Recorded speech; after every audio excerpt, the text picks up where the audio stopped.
Hi friends, good morning. कैसे हैं आप सब? उम्मीद करती हूँ कि अच्छे होंगे। तो आज हम कृमि संक्रमण और गोल कृमि संक्रमण एंड सूत कृमि संक्रमण एंड फीता कृमि संक्रमण, इन सभी के बारे में आज पढ़ेंगे।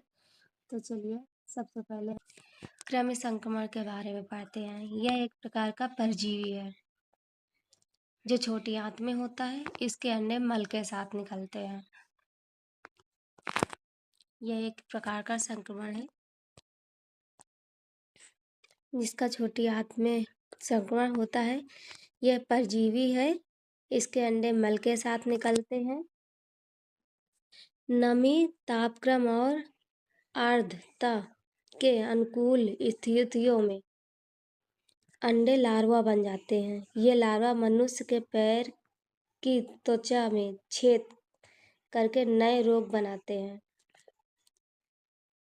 ये लार्वा जो होता है मनुष्य के पैर की त्वचा में छेद कर देते हैं और नए रोग बनाते हैं। इस प्रकार यह संक्रमण चलता रहता है।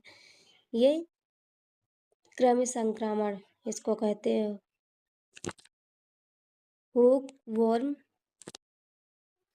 इन्फेस्टेशन। इसका लक्षण देखते हैं। अधिक कमजोरी, खून की कमी।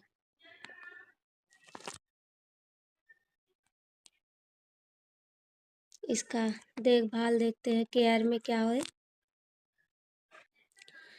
खुले में शौच नहीं करना चाहिए। खून की कमी का उपचार करना चाहिए। कृमियों को निकालने के लिए रोगी को एल्कोपार देना चाहिए। इसका रोकथाम देखते हैं। वही चीज़ है, खुले मैदान में मल त्याग नहीं करना चाहिए। नंगे पहनने चाहिए। स्वच्छता का ध्यान रखना चाहिए। इसका निरंतर देखते हैं। खून की कमी का इलाज, परीक्षण कराकर इलाज कराना चाहिए। संक्रमित व्यक्तियों का उपचार, एल्कोपार की 5 mg खुराक देना चाहिए। टेट्रासाइक्लिन कैप्सूल देना चाहिए। इसमें का मेन पॉइंट आपका जो ट्रीटमेंट में है वो ये और ये दोनों है। एंड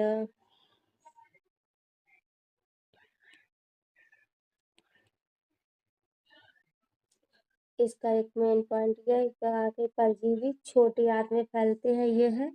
इसके अंडे मल के साथ निकलते हैं, ये है इसका मेन पॉइंट। और ये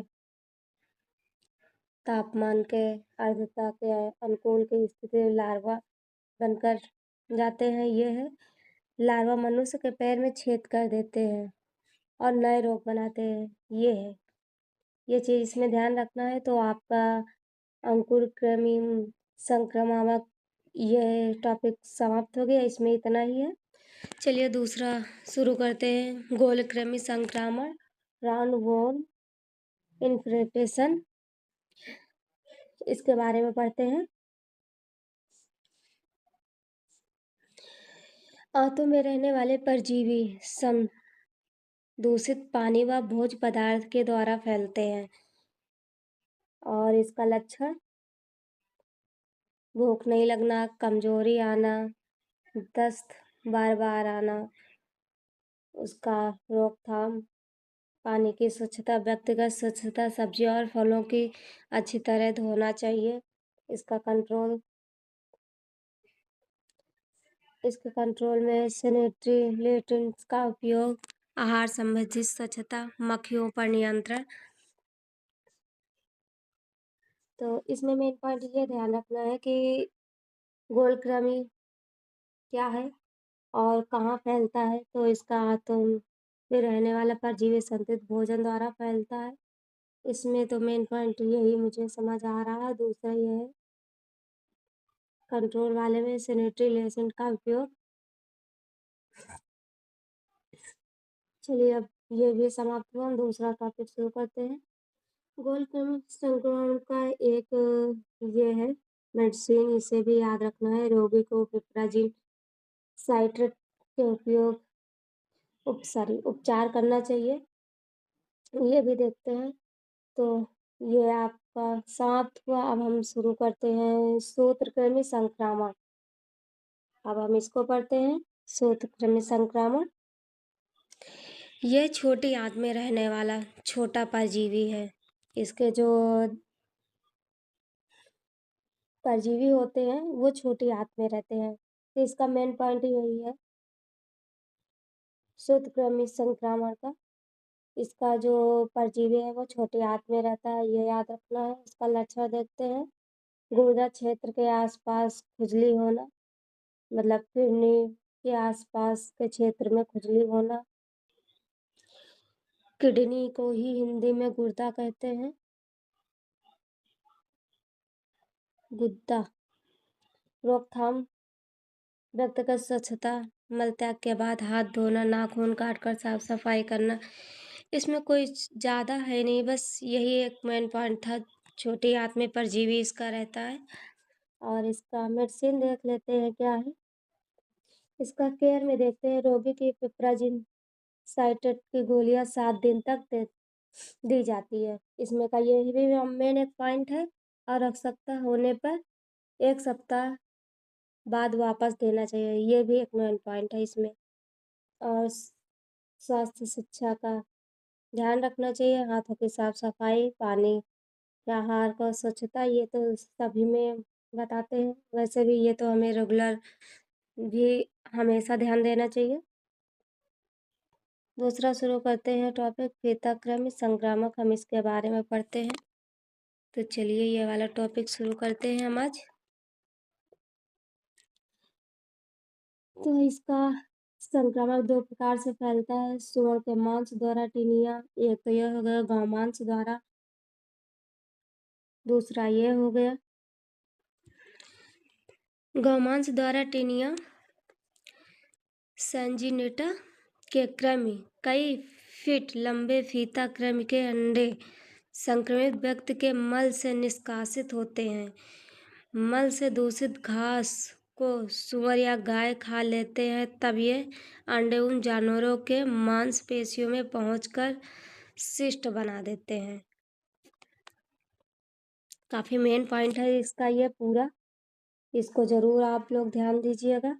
उसके बाद यदि व्यक्ति अपर्याप्त रूप से पका सुअर का मांस खाता है तो सिस्ट व्यक्ति के आंतों में पहुंचकर विकसित होकर फीताकृमि बन जाता है।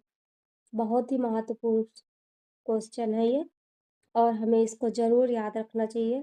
जो लोग कच्चा मांस खाते हैं, जो लोग नॉनवेज खाते हैं, कम पका हुआ खाते हैं, उन लोगों के लिए ये बहुत ही महत्वपूर्ण है। इसका लक्षण देखते हैं। पेट में दर्द, कमजोरी महसूस होना, भूख ना लगना। फीताकृमि संक्रमण जो होता है ये मनुष्य के पेट में पहुंचकर आंतों में फीताकृमि बन जाता है। इसका रोकथाम देखते हैं तो वही मांसों को खरीदने के समय अच्छे से परीक्षण करना चाहिए और सैनिटरी लैंटर्न का उपयोग करना चाहिए। मलत्याग शौचालय में ही करें। मांस को अच्छी तरह पकाना चाहिए। इसका नियंत्रण देखते हैं। इसके नियंत्रण में मेपाक्रीन या डाइक्लोफिन देना चाहिए। एंड उपचार के बाद क्रम निकल जाता है। दवाइयों देने के बाद मल का परीक्षण करना चाहिए। तो आज का ये भी आपका टॉपिक समाप्त होता है। फीताकृमि और सूत्रमल संक्रमण ये भी समाप्त हो गया। गोलकृमि संक्रमण ये भी समाप्त होता है।